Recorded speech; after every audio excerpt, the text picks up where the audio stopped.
The space station Prime had floated in the empty darkness for 12,000 years. It was the heart of the Galactic Assembly, a place where hundreds of alien species came together in peace. No weapon had been fired in this region of space for 8,000 years. The Assembly had made war illegal. They had made violence a forgotten thing. So when the human battleship appeared from hyperspace, every alarm on the station screamed at once. Captain Park stood on the bridge of the horizon's edge and watched the massive station grow larger on her screen. The ship around her hummed with power. 200 crew members worked at their stations, all of them trained for combat that they hoped would never come. "Captain," said Lieutenant from the tactical station, "the station is sending emergency signals. They are calling for help from every corner of the galaxy." Nodded slowly, she had expected this reaction. "Let them call, we are not here to fight them." The horizon's edge was not a beautiful ship. It was made of thick metal plates painted in dark gray.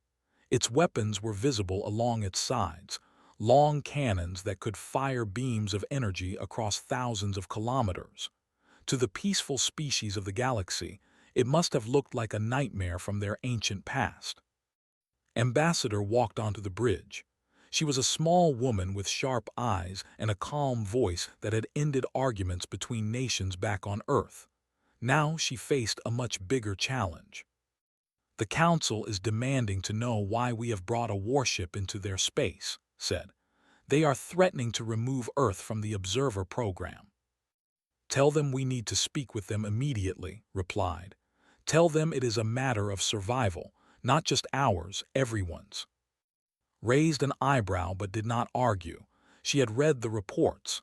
She knew what the deep space probes had found. She walked to the communication station and began sending the message. On Prime, chaos spread through the curved hallways. Alien beings of every shape and size ran toward shelter areas. Some had not seen a weapon in their entire lives. The very idea of a ship built for war made them sick with fear. Nara of the species pushed through the crowd toward the Grand Council chamber. His blue skin had turned pale with anger. They were the leading voice in the assembly, and they had argued loudest against allowing humans any contact with galactic civilization. "I warned you all," Nara said as he entered the chamber where other council members were gathering. "Humans are violent by nature. They cannot change. Now they come with weapons to our very doorstep." Elder of the sat in his floating chair, his ancient body wrapped in ceremonial cloth. They were the oldest species in the assembly. They had been exploring the stars when most other species were still learning to use fire, had lived for 900 years, and very little surprised him anymore. But something about this situation made him feel uneasy in a way he could not explain. "Let us hear what they have to say," suggested in his thin, quiet voice. "The humans are young and foolish, but they are not stupid. They know bringing a warship here would anger us. Why would they do this unless they had a reason?" "Their reason is conquest," Nara snapped. "It is always conquest with their kind." The communication screen at the center of the chamber flickered to life. Captain's face appeared, calm and serious. Behind her, the bridge of the horizon's edge was visible, its crew working steadily. "Council members of the Galactic Assembly," began. "I am Captain Park of Earth's first interstellar battleship. I know our presence here frightens you. I know you see our weapons and remember the wars your ancestors fought long ago. But I did not come here to start a war." She paused and looked directly into the camera. "I came here because a war is coming. A war that will destroy everything if we do not prepare." Nara laughed, a sharp sound of disbelief. "What war? There has been no war in the galaxy for who would fight us, who would dare." "Not who," said what. She touched a control, and the screen split to show a star chart. Red dots appeared at the edge of the galaxy, far from any inhabited system. 6 months ago, Earth launched deep space probes beyond the borders of explored space. We were looking for new resources, new planets. Instead, we found something else. A darkness that moves, a force that consumes stars. The council members looked at each other in confusion, leaned forward, his old eyes narrowing. "Our sensors have detected nothing," Nara said dismissively. "If there was something threatening the galaxy, we would know." "Your sensors are too advanced," replied. "They filter out certain types of radiation as background noise. Our sensors are simpler. They see everything, including the things you have trained yourselves to ignore." She brought up another image. It showed a region of space that should have contained a cluster of distant stars. Instead, there was only blackness. "These stars existed 1 year ago. Now they are gone, not exploded, not collapsed. Gone, something ate them." The chamber fell silent. Even Nara had no response. Felt a chill run through his ancient body. Deep in his memory, something stirred. Old stories, forbidden texts, warnings carved in stone by species that had died before the assembly was born. "The hollow hunger," he whispered. Every head turned toward him. "It is a myth," Nara said, but his voice had lost its confidence. "Many myths are born from truth," replied. He looked at Captain's image on the screen. "Tell me, human, this darkness that moves, does it seem almost alive?" His expression did not change, but something flickered in her eyes. Respect, perhaps. "Yes. Our scientists believe it may be some kind of entity, a creature that feeds on energy, on stars themselves." Before anyone could respond, an alarm cut through the chamber. A communications officer rushed in, her face white with terror. "Council members," she gasped, "we have received an emergency transmission from the colony in the outer rim. Their star—" She stopped, struggling to speak. "Their star has disappeared. The entire system is dark. We have lost contact with 4 billion people." The silence that followed was heavier than any had experienced in his long life. Captain's voice came through the screen, steady but grim. "It is moving faster than we calculated. Council members, I did not bring this battleship to threaten you. I brought it because Earth remembered something your civilization forgot. We remembered that the universe is dangerous. We remembered that sometimes peace requires strength." She stood, her hand resting on the railing of her bridge. "We came here to warn you. We came here to help. The question is whether you will let us, or whether you will argue about the past while the future eats us all alive." The council members looked at each other, fear beginning to replace their anger. Outside the station, the human battleship waited, its weapons silent, its crew watching the stars. And somewhere in the darkness beyond the galaxy's edge, something ancient and hungry continued to move toward them, swallowing the light of 1,000 suns. The Grand Council chamber had never been so full. Representatives from 90 different species crowded into the curved room, their voices rising in argument and fear. News of the colony's destruction had spread through the station like fire, and everyone wanted answers. Captain Park stood at the center platform with Ambassador beside her. Behind them, Doctor carried a data device containing all of Earth's research on the approaching threat. The 3 humans looked very small surrounded by so many alien faces. Nara called for silence. His blue skin had returned to its normal color, but his eyes were cold as he looked at the humans. "You claim that something is destroying stars at the edge of our galaxy," he said. "You bring one ship and expect us to believe that Earth, a species we barely trust, has discovered a threat that our sensors missed for thousands of years." "We are not asking you to trust us," replied calmly. "We are asking you to look at the evidence." She nodded to Doctor, who stepped forward. Was young for a chief science officer, but she had graduated at the top of her class and had spent 5 years studying deep space phenomena. She activated her device, and images filled the air above the platform. "6 months ago, our probes detected unusual energy readings from beyond the galaxy's border," explained in a clear, measured voice. "At first, we thought it was natural, a dying star perhaps, or a collision of matter, but the readings kept changing. They were moving." The images showed charts and graphs that meant little to most species in the room. Her explanation: think of it like a creature swimming through an ocean. It leaves a trail behind it. This thing leaves a trail of dead space. No light, no energy, nothing. And you're proof that this is real, Nara demanded. The colony said quietly. Their star vanished exactly where our models predicted. If we had been wrong, the star would still be there. It is not. A murmur ran through the chamber. Several council members shifted nervously in their seats. Elder raised a thin hand for attention. When he spoke, his ancient voice carried weight that silenced the room. I have spent the night searching the forbidden archives, he said. Records so old that most of our species have forgotten they exist. I found something that troubles me greatly. He activated his own display. Strange symbols appeared in the air, carved writing from a language that had died before the assembly was born.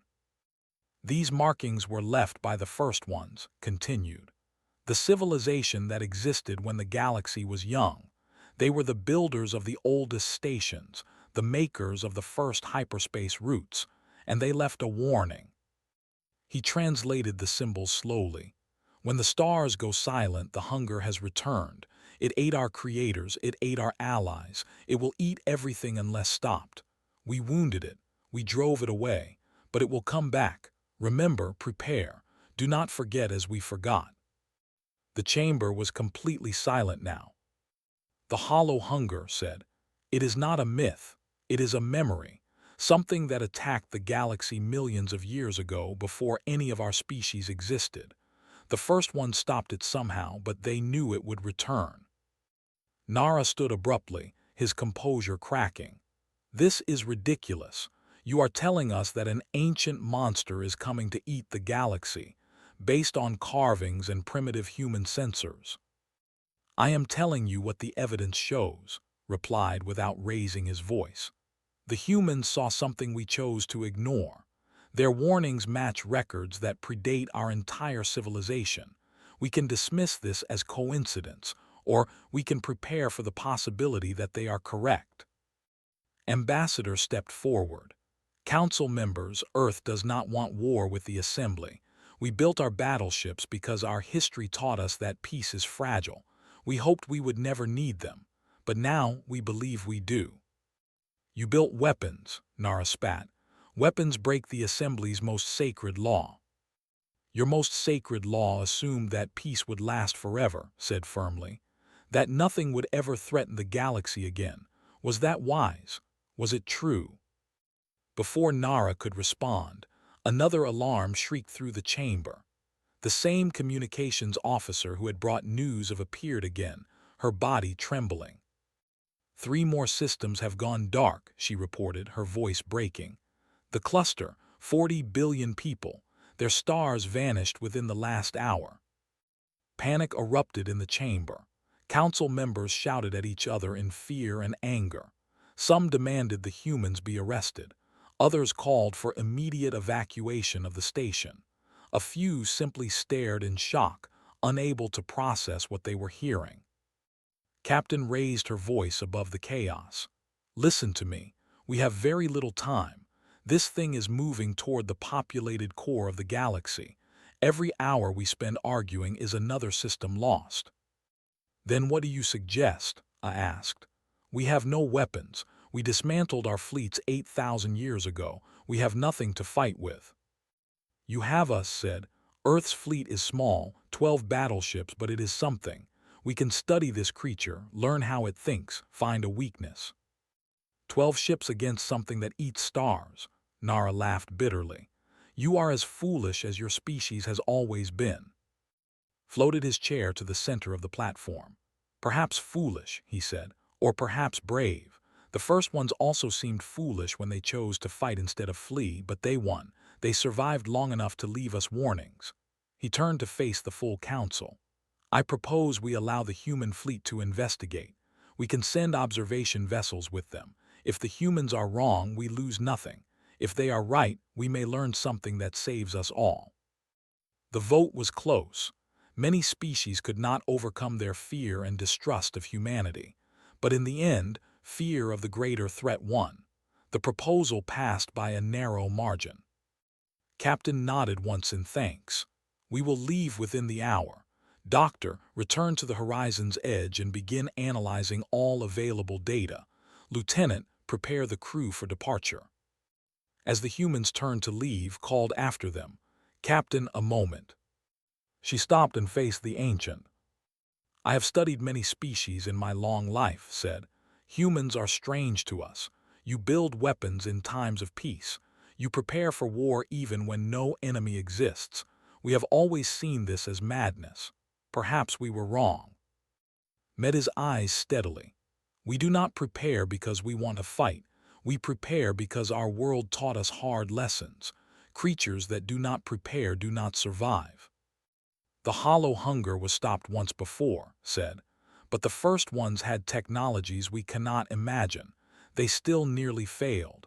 What makes you think humans can do what they barely achieved? Captain smiled slightly, the first emotion she had shown since arriving. Because humans are stubborn, she said. We lost almost everything many times in our history, plagues, wars, disasters. Every time someone said we could not survive. Every time we proved them wrong. This creature has never faced a species like us. It does not know what it is dealing with. She walked toward the chamber doors, then paused. The galaxy thinks doom came with our battleships. They are wrong. What came with our ships is hope. The only question is whether everyone else will help us use it, or watch from the side while we fight alone. The doors closed behind her, and the council was left in silence, watching the star charts that showed darkness spreading slowly but surely toward everything they had built across 12,000 years. The horizon's edge moved through hyperspace at full speed, its engines burning hot as it raced toward the dying edge of the galaxy. Behind it followed 5 observation vessels from the assembly, small ships with no weapons but powerful sensors designed to record everything they encountered. Captain Park stood at the front of the bridge, watching the strange colors of hyperspace flow past the windows. 3 days had passed since they left Prime. In that time, 7 more star systems had gone dark.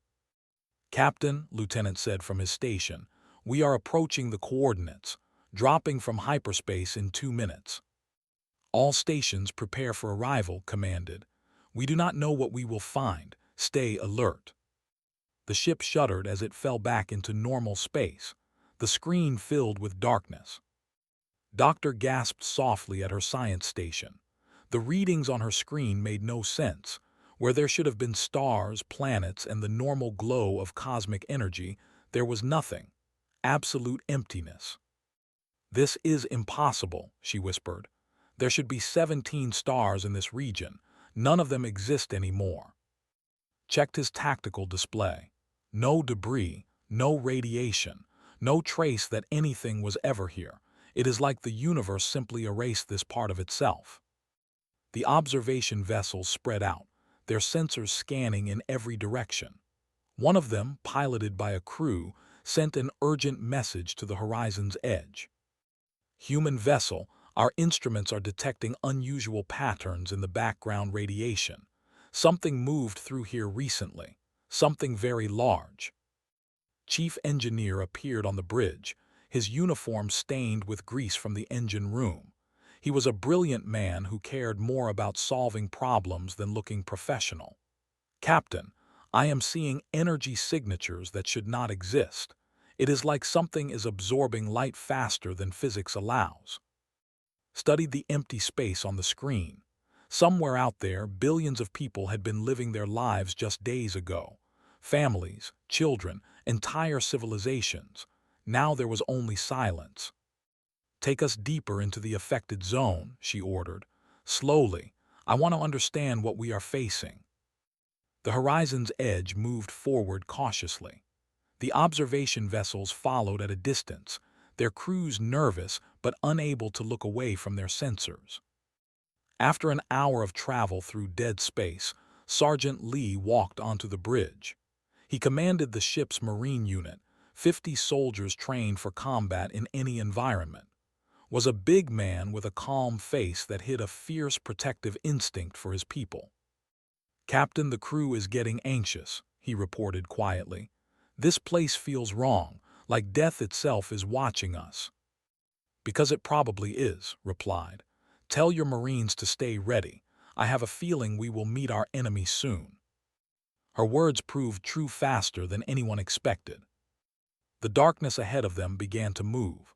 At first, it seemed like an illusion, shadows shifting where no shadows should exist. Then, instruments screamed with warnings. "Something is approaching," she announced, her voice tight with fear. "It is massive. I cannot calculate its size. The readings keep changing." On the screen, the darkness took shape. It was not solid like a ship or a planet. It was a living absence, a hole in reality that consumed everything around it. Tendrils of pure blackness reached out from its center, each one hundreds of kilometers long. The hollow hunger had found them. "All stop," commanded. "Weapons ready. Do not fire unless I give the order." The observation vessels turned and ran. Their captains had agreed to watch, but they had not agreed to die. The horizon's edge stood alone against the approaching nightmare. His hands hovered over his controls. "Captain, it is still coming. Should I fire?" Watched the creature move closer. It did not hurry. It did not need to. Everything that entered its reach simply ceased to exist. "One shot," she said. "Low power, I want to see its reaction." Press the firing button. A beam of bright energy lanced out from the ship's main cannon, crossing the distance between them in a heartbeat. The beam hit the hollow hunger and vanished. The darkness swallowed it like water drinking in a single drop of rain. Nothing happened. The creature did not slow. It did not react at all. Then it stopped. The entire bridge crew held their breath.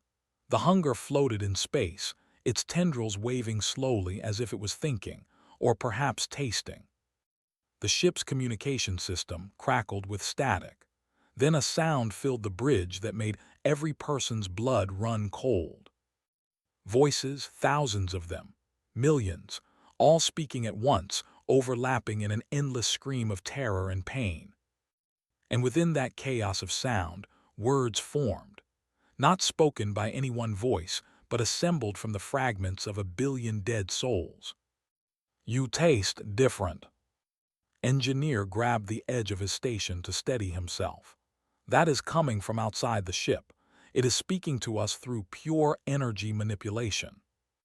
The voices continued, terrible and beautiful in their horror. "You taste like the ones who hurt us, the ones who burned us, the ones who drove us away."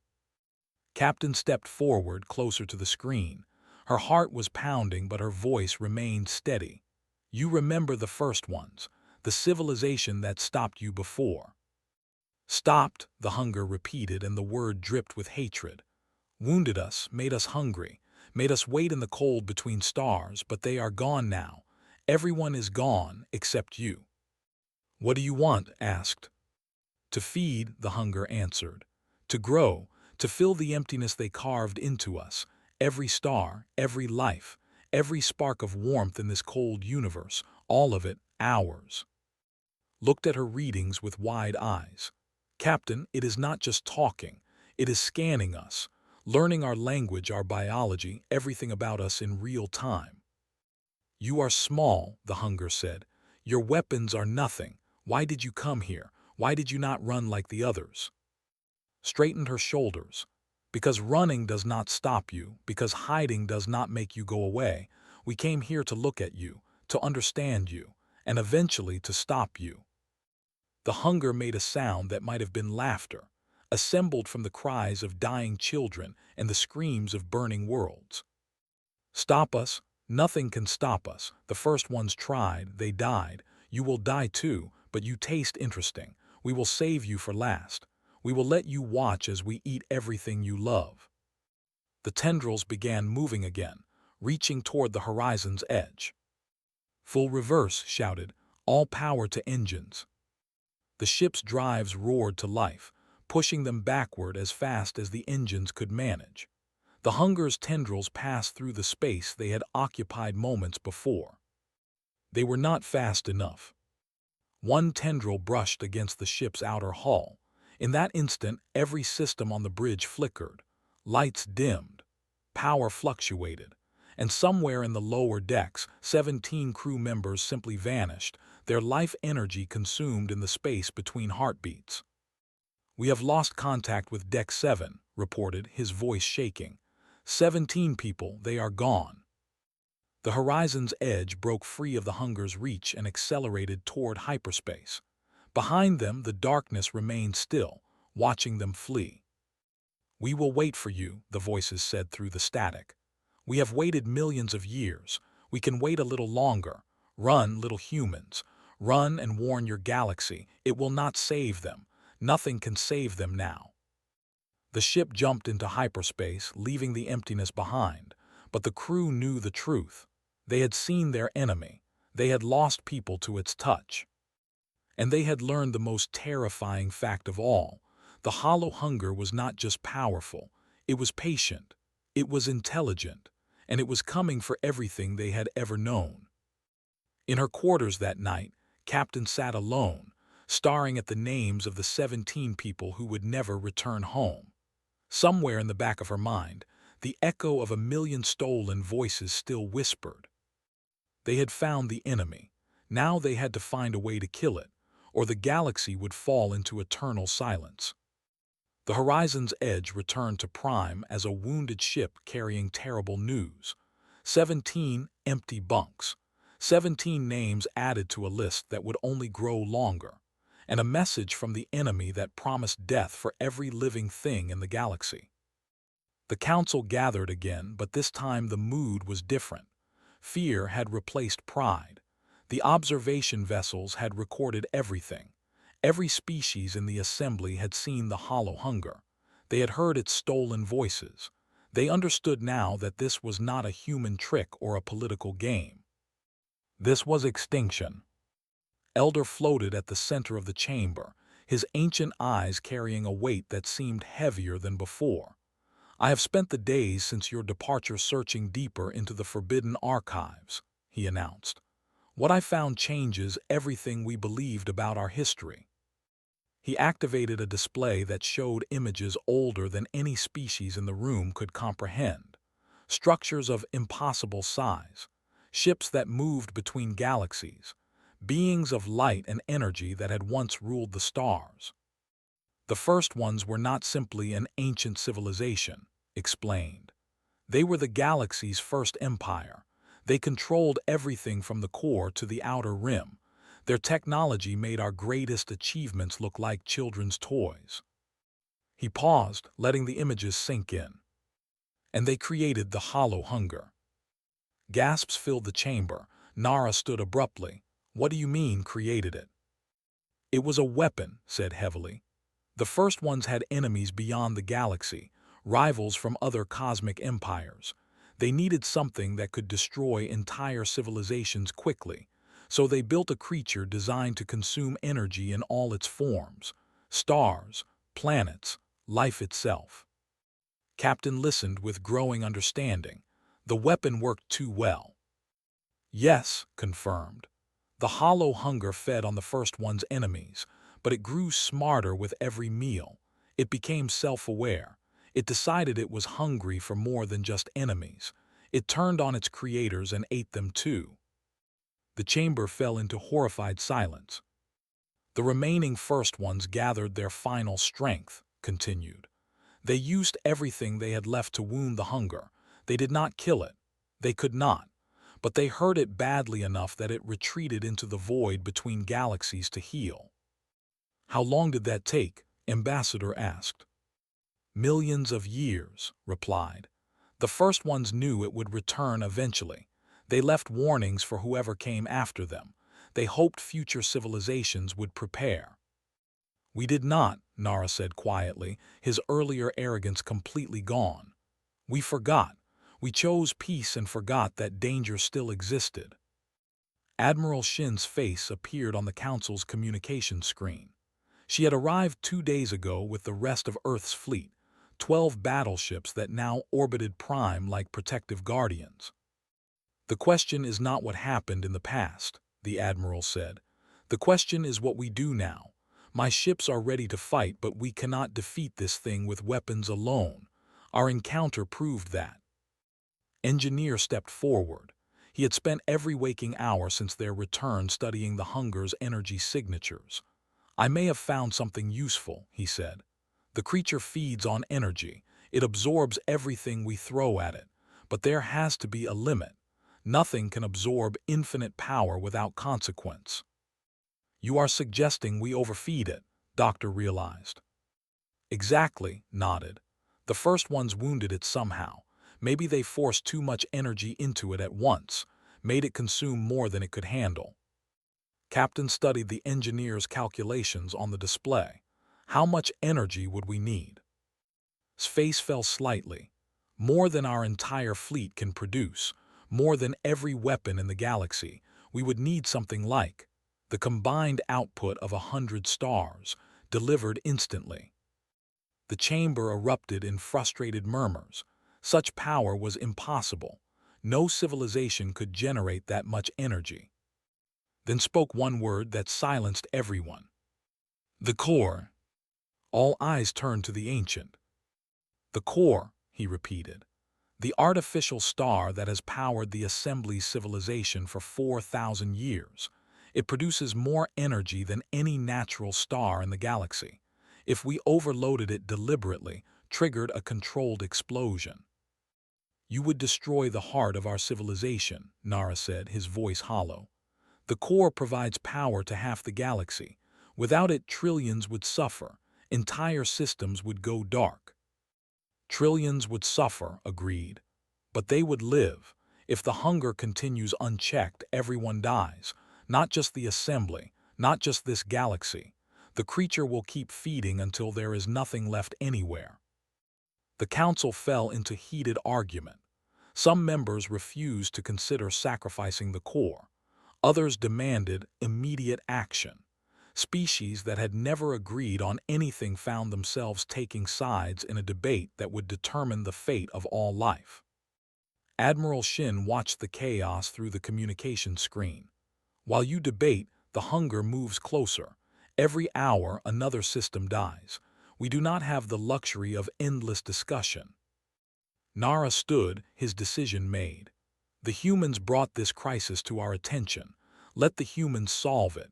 We will not sacrifice the core for a plan that might not even work." Captain's jaw tightened with anger, but she kept her voice calm. "Do you understand what you are saying? You want humanity to fight alone while the Assembly watches from safety." "You built the weapons," Nara replied coldly. "You always wanted to use them. Now you have your chance.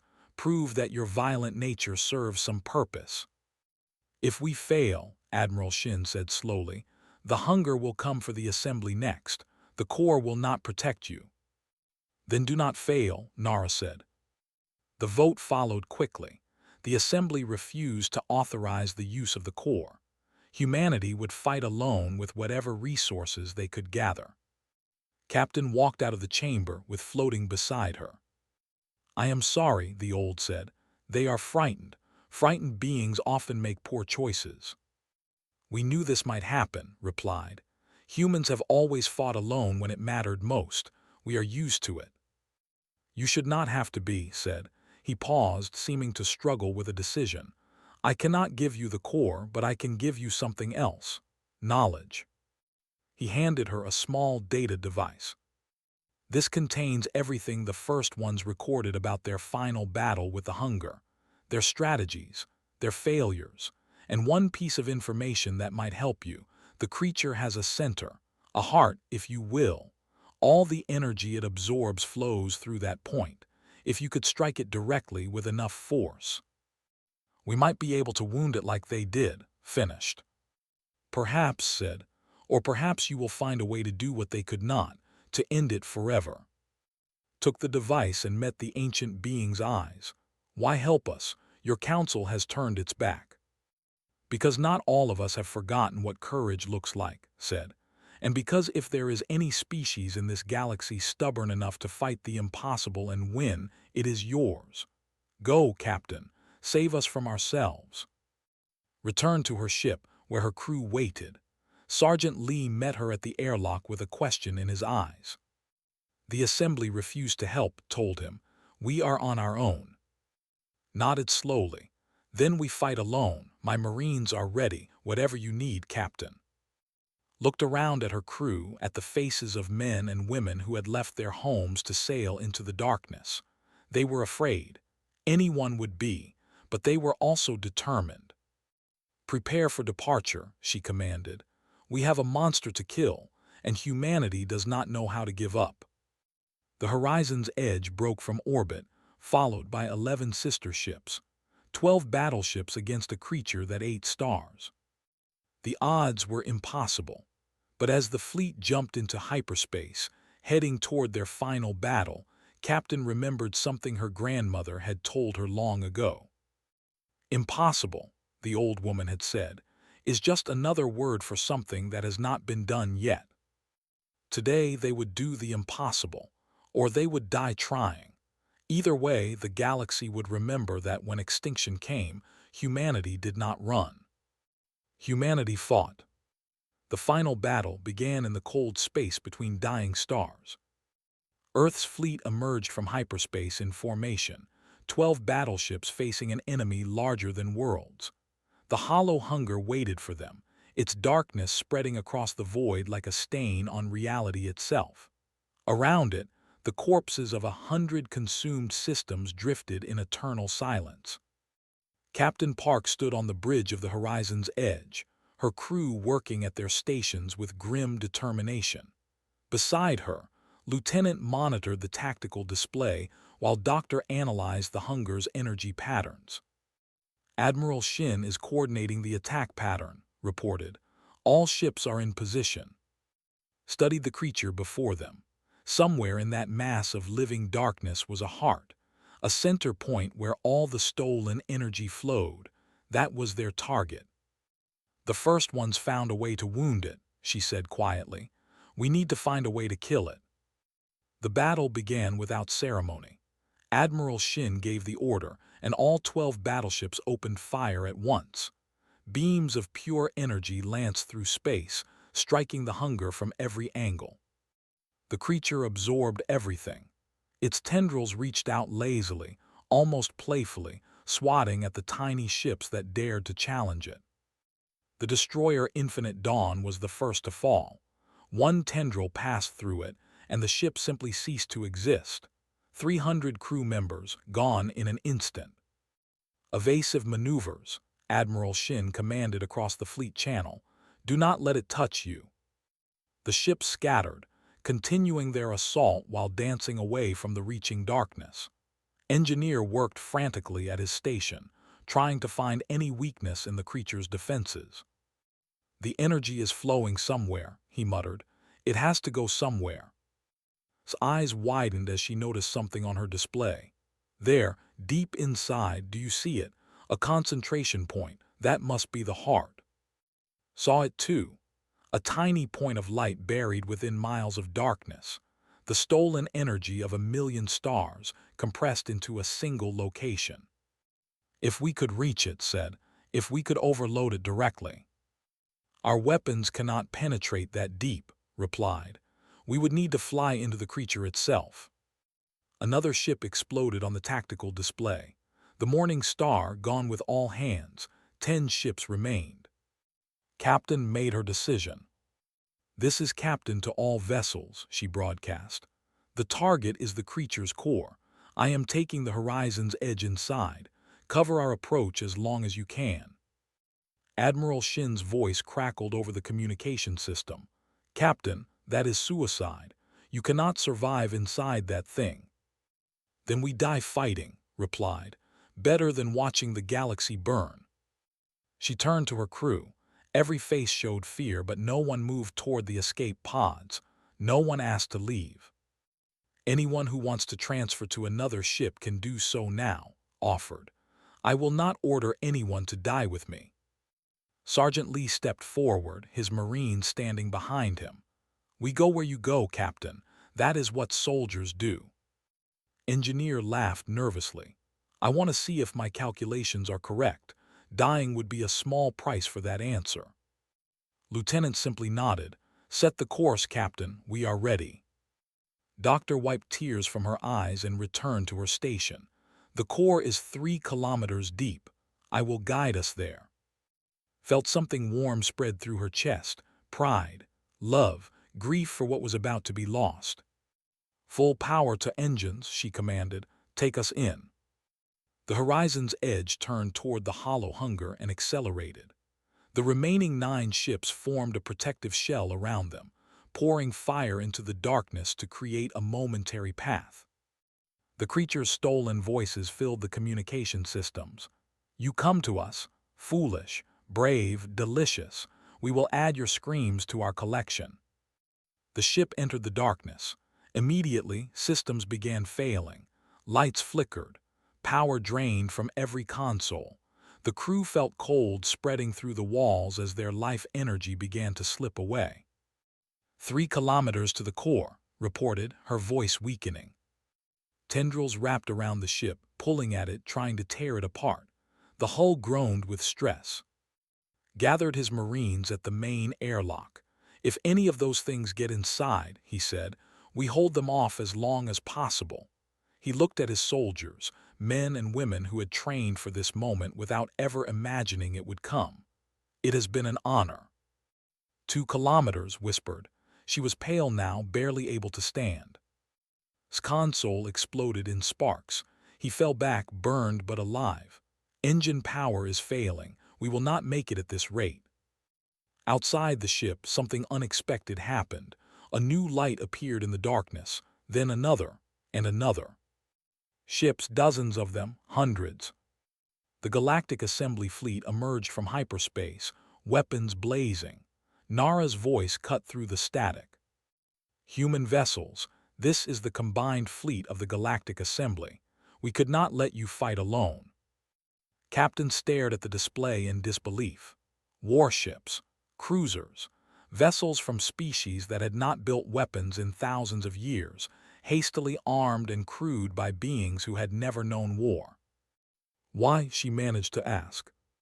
Elder's ancient voice replied, because you reminded us who we used to be, before peace made us forget that some things are worth fighting for. The assembly ships threw themselves at the hunger, buying precious seconds with their lives. It was not enough to hurt the creature, but it was enough to distract it. 1 kilometer, gasped. The horizon's edge pushed forward, its engines screaming, its hull breaking apart around them. Crew members fell unconscious at their stations as their energy was drained away. Stood alone at the command console, the last person still conscious on the bridge. Her vision was fading, her heart was slowing, but ahead, through the darkness, she could see it. The heart of the hollow hunger, a sphere of compressed light, pulsing with the stolen life of 1 trillion souls. All remaining power to forward weapons, she commanded, though no one was awake to obey. She pulled herself to the weapons console and activated the firing sequence manually. Every cannon on the horizon's edge fired at once, every missile launched, every bit of energy the dying ship still possessed poured into the creature's heart. For a moment, nothing happened. Then the heart began to glow brighter and brighter. The hunger's stolen voices changed from threats to confusion, then to fear. Too much, the voices screamed. Too much energy, we cannot hold it, stop, stop. The heart exploded. Light poured through the darkness, burning away the hunger's form. The creature thrashed and screamed as its own stolen power tore it apart from inside. Tendrils dissolved. The consuming void collapsed inward on itself. The hollow hunger died. Captain fell to the floor as consciousness left her. Her last thought was of Earth, of the blue planet that had taught humanity to never give up, never surrender, never stop fighting. 3 days later, she woke in a medical bay on Prime. Ambassador sat beside her bed, tears streaming down her face. We won, whispered. You did it, the hunger is gone. tried to speak but her throat was too dry, gave her water and waited. The crew finally managed. Most survived. The assembly rescued everyone when the hunger died. We lost 112 people across the fleet. Their names will be remembered forever. Closed her eyes. 112 lives, the price of survival. A week later, she stood before the Grand Council again. This time, she did not stand alone. Admiral Shin was beside her, along with captain representatives from every human ship that had fought. Nara rose to address them. His blue skin was pale, and his eyes showed something that had never been there before. Humility. Humanity came to us with warnings we did not want to hear, he said. They brought weapons we believed were evil. They offered help we refused. And when we turned our backs on them, they fought anyway, not for themselves, for all of us. He bowed deeply, a gesture of ultimate respect among his people. Earth is hereby granted full membership in the Galactic Assembly, not as newcomers but as protectors, as the ones who remembered what we forgot. The chamber erupted in applause from 100 species.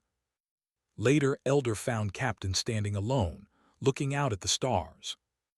The galaxy wants to know, said, why did humanity build weapons when every other species abandoned them? Why did you prepare for threats that did not exist? Thought for a long moment before answering.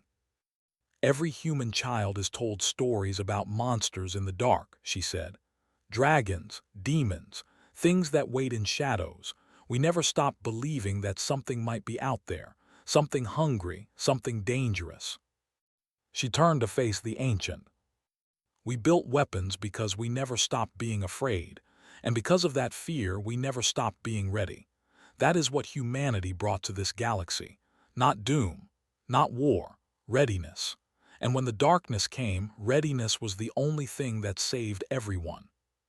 The galaxy had thought doom arrived with Earth's battleships. They had been wrong. What arrived was something far more valuable. The will to survive, the courage to fight, and the stubborn human belief that no matter how dark the night, morning would come again. Because humans never stopped believing that tomorrow was worth fighting for.